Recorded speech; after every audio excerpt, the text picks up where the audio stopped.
नमस्कार, मैं राकेश दिवाकर और आप देख रहे हैं पब्लिक लैब। मेरी मौजूदगी एसएन मेडिकल कॉलेज में है और यहाँ आगरे में टीवी से रिलेटेड मतलब बहुत सारे पेशेंट निकल रहे हैं। तो डॉक्टर साहब, आपका हमारे चैनल में स्वागत है पब्लिक लैब में। बहुत बहुत धन्यवाद। क्या कहेंगे इस डिसीज के बारे में? देखिए, जहाँ तक टीबी की बात है, ट्यूबरकुलोसिस एक बहुत इम्पोर्टेंट और बहुत ही तकलीफ दे बीमारी है ना। भारत सरकार और हमारी प्रदेश सरकार टीबी को लेके बहुत ज़्यादा जो है सीरियस है। संभवतः ये पहला प्रोग्राम है जिसमें कि भारत के प्रधानमंत्री ने 2 बार जो है विश्व टीबी दिवस पे जो भी टीबी के लिए रिस्पॉन्सिबल लोग हैं, जो इसके लिए काम कर रहे हैं, उनको संबोधित किया है।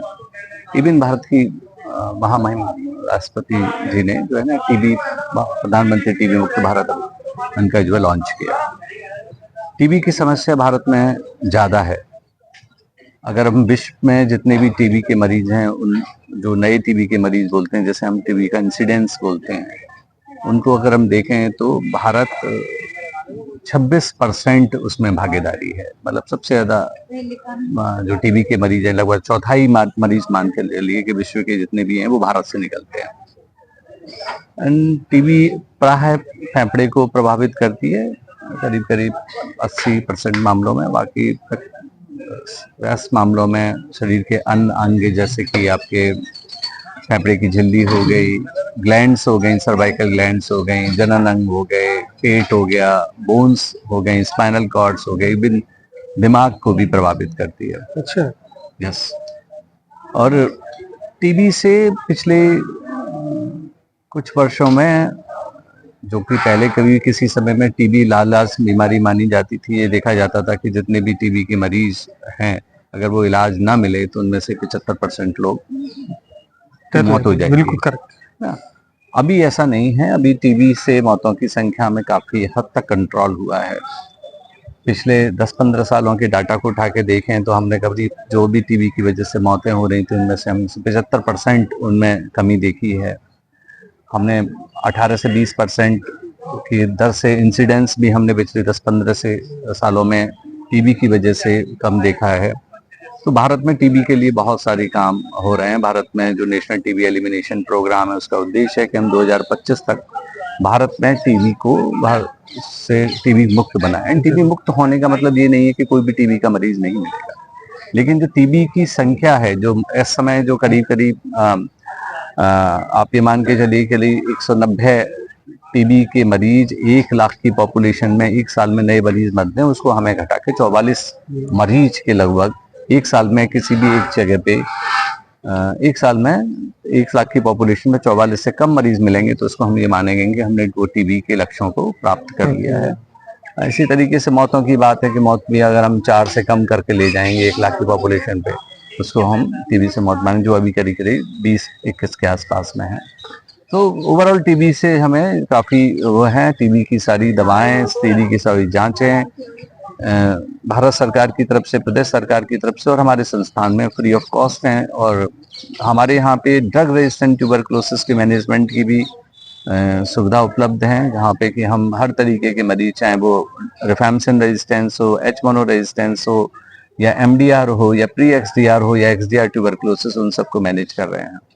जो नई दवा की रेजिमेन है, जो कि कुल 6 महीने तक दी जाती है, जैसे बीपाल एम रेजिमेन, जैसे कि शायद आने वाले अगले महीने में भारत सरकार द्वारा लॉन्च किया जाएगा, उसका भी ट्रायल हमारे एसएन मेडिकल कॉलेज आगरा में ही हुआ था, जिसमें कि हम 55 से 56 मरीजों को हमने ट्रायल किया था। जो भारत के 5 या 6 सेंटर थे, उनमें से आगरा एक इम्पोर्टेंट सेंटर था, और सक्सेस रेट 90% के लगभग हमें मिली। प्राय यूजुअली 66-70% सक्सेस रेट ही होता है MDR टीबी पे, अगर इस साल के आंकड़ों को उठा के देखें, जो नई रिपोर्ट है।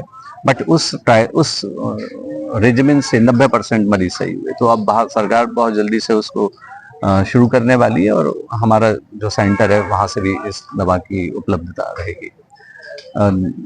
मेरा आपके चैनल के माध्यम से आपके श्रोताओं को, आपके दर्शकों को ये मेरा निवेदन है कि कुछ लक्षण होते हैं, जैसे कि खांसी, 2 हफ्ते से ज्यादा की खांसी है, 2 हफ्ते से ज्यादा बुखार है, या खांसी के साथ में खून आता है या वजन घटता है या एक्सरे में कोई एबनॉर्मल निशान है तो उसको नजरअंदाज ना ना करें करें। और आप जो सेंटर है उस पर आके अपने बलगम की जांच और अन्य विधि से जांच कराने की कोशिश करें, जिससे कि टीबी जल्दी से जल्दी पता लगे।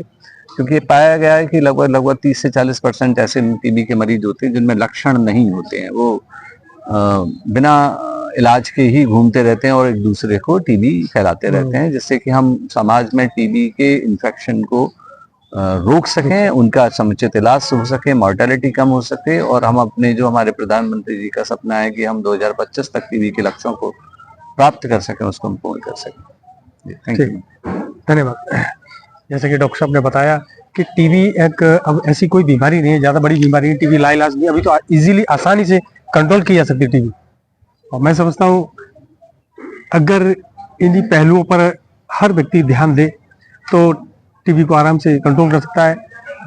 मैं राकेश दिवाकर, कैमरामैन सनी के साथ, पब्लिक लैब से। जय हिंद। नमस्कार, मैं राकेश दिवाकर और आप देख रहे हैं पब्लिक लैब। मेरी मौजूदगी एसएन मेडिकल कॉलेज में है और यहाँ आगरे में टीवी से रिलेटेड मतलब बहुत सारे पेशेंट निकल रहे हैं। तो डॉक्टर साहब, आपका हमारे चैनल में स्वागत है पब्लिक लैब में। बहुत बहुत धन्यवाद। क्या कहेंगे इस डिसीज के बारे में? देखिए, जहाँ तक टीबी की बात है, ट्यूबरकुलोसिस एक बहुत इम्पोर्टेंट और बहुत ही तकलीफ दे बीमारी है ना। भारत सरकार और हमारी प्रदेश सरकार टीबी को लेके बहुत ज़्यादा जो है सीरियस है